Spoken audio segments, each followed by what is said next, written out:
This is the news update on AFRICUNIA television, reaching you from our studio in the nation's commercial capital, Lagos, Nigeria. I am Deborah Ezeh. We begin from Nigeria. The Nigerian National Petroleum Company, NNPC Limited, has approved an upward review in the pump price of premium malted spirit from 165 naira per litre to 179 naira per litre, effective today. NNPC, in a notice to fuel marketers, directed them to change the petrol price on pumps to the new price effective today.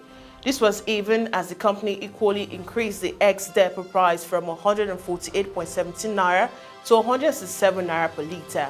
And this came after weeks of petrol scarcity resurfaced across the country as few retailers were adopting different price bands to force unofficial deregulation attempts. Already, majority of filling stations in Lagos have adopted different prices model, while some filling stations have changed the price of their meter to reflect the current price they are selling at, and others have left theirs to show the approved retail price of 165 naira per litre, but were still selling above the display price. Group Managing Director of NNPC, Mele Kyari, has stated that Nigeria is daily losing nothing less than 200,000 barrels of crude oil to oil thieves. In the last 4 years, the daily losses have totaled 292 million barrels, while oil losses or prices averaging above $90 per barrel. Within the period, it has brought possible losses to $26.4 billion.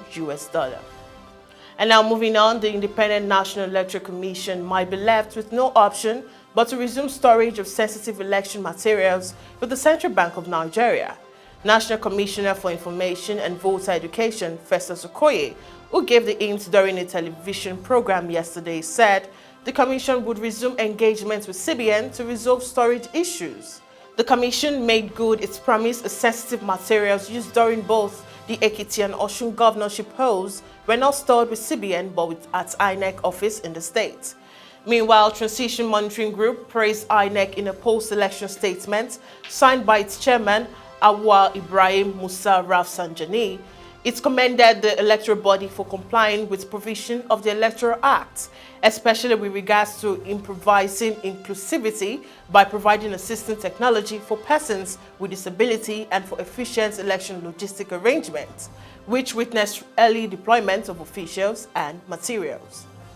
And still in Nigeria, the Executive Secretary of the National Universities Commission, Professor Abubakar Rashid, has urged vice-chancellors of Nigerian universities to intervene in the ongoing industrial disputes between the Academic Staff Union of Universities, ASUU, and the federal government. Rashid made the call in Abuja yesterday at the 2022 retreat for vice-chancellors of Nigerian universities and directors of inter-university centers. And according to him, nations all over the world explore teaching, research and community service to developing of technical resources for development of aspirations and goals. He therefore said there was the need to put in place measures, identifying challenges and come up with solutions to reposition the university system. Meanwhile, the student wing of the Coalition of Northern Groups has directed all its state chapters to mobilize students and parents to join Nigeria Labour Congress for a massive protest that would entail the shutting down of activities in all states and National Assembly, major highways, airways, and railways. Now, still on the African scene, the 12th Petersburg Climate Change Conference started yesterday in Berlin with German Foreign Minister Annalena Baerbock, highlighting the importance of staying focused on climate issues. Speaking to the media before the conference, Baerbock called for a global resolve to tackle climate change problems. His comments come after global issues including the conflict in Ukraine and recovering from COVID-19 has drawn attention away from climate issues. Egypt is set to host the United Nations Climate Conference in Sharm el-Sheikh, Egypt in 2022, after it was rescheduled due to the coronavirus pandemic. Organizers have billed the two-day gathering as an opportunity to rebuild trust between rich and poor nations. We now go on a short break, and when we come back, it's updates making the rounds on the foreign scene. Stay with me.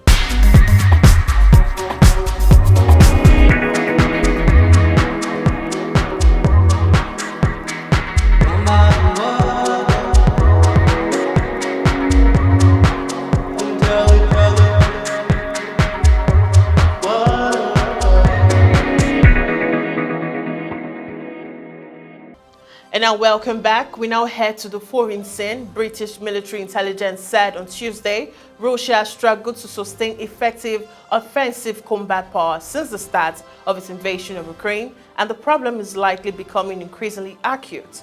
As well as dealing with severe undermanning, Russian planners face a dilemma between deploying reserves to the Donbass or defending against Ukraine counterattack in the southern Kherson sector. The military also added that while Russia may still make further territorial gain, their operational tempo and rate of advance is likely to be very slow. And now moving on, oil price ran out of steam on Tuesday after gaining more than $5 a barrel in the previous section, with concerns that surging crude will feed into a demand-killing recession, slightly outpacing continued worries about tight supply. Brent crude future for September's settlement fell 43 cents to $105.84 a barrel, while the contract rose to 5.1% on Monday, the biggest percentage gain since April 12th. WTI crude futures for August delivery dipped 28 cents to $102.32 a barrel. The contract climbed 5.1% on Monday and the largest percentage gain since May 11th. Oil prices have been whipsawed between concerns about supply as Western sanctions on Russia crude and fuel supplies over the Ukraine conflict have disrupted trade flows to refiners and end users, and rising worries that central bank efforts to tame surging inflation may trigger a recession that would cause future fuel demand.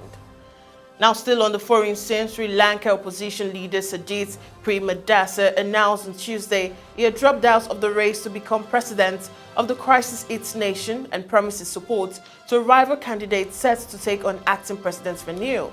Students and other groups planned a mass protest against Ranil bid for president as lawmakers gathered in parliament to finalize candidates for the role ahead of a vote on Wednesday. Protesters see Ranil as an ally of Ulster President Gotabaya. And now inflation of over 50% and shortages of food, fuel and medicine have brought thousands onto the streets in months of protests that culminated in Gotabaya, Ulster, and forced the country to seek help from overseas, and Sri Lanka has sought assistance from its fourth biggest lender, China. And now away from that scene onto the sports scene, Erik says the first 3 weeks of pre-season with Manchester United have been so far so good, but admits he would have liked all signings in place by now as the pursuit Frenkie de Jong runs on.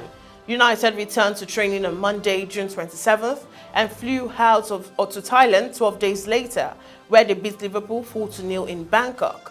They then moved on to Australia for the second leg of their tour, where they came from behind to thump Melbourne victory 4-1, with friendlies against Crystal Palace and Aston Villa next up later this week. The latter pair have joined within the last week in United boss who wanted to bring in reinforcements in defence and midfield this summer following the departures of Jesse Lingard, Paul Pogba, Juan Mata, Nemanja Matic and Andreas Pereira, as outlined what the new recruits can bring.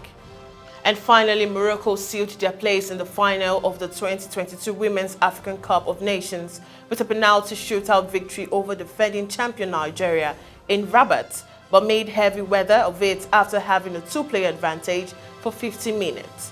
The semi-final ended 1-1 after extra time before the host nation claimed the penalty shootout when Nigerian forward Ifeoma Onumonu had her effort saved by home goalkeeper Kajida Emichi. Morocco will now face South Africa in the final on Saturday, with both nations seeking a first win in the competition, while Nigeria take on Zambia for the bronze medal on Friday. Nigeria received 2 red cards in the semi-final, though they could have had little complaints over either and should have been dead or buried long before penalties, as Morocco spawned numerous simple chances to score. The first half ended goalless as Nigeria camped in the Moroccan half and mounted wave after wave of attack, but were let down by their final ball. And now that concludes the news update on AFRICUNIA television today. Remember, you can be updated and connected to our news and other programs by subscribing to our YouTube channel and also following all our social media platforms on Jointum, Pangram.ct, Instagram, Facebook, and on Twitter in that respective order. Once again, I am Deborah Ezeh. Bye for now.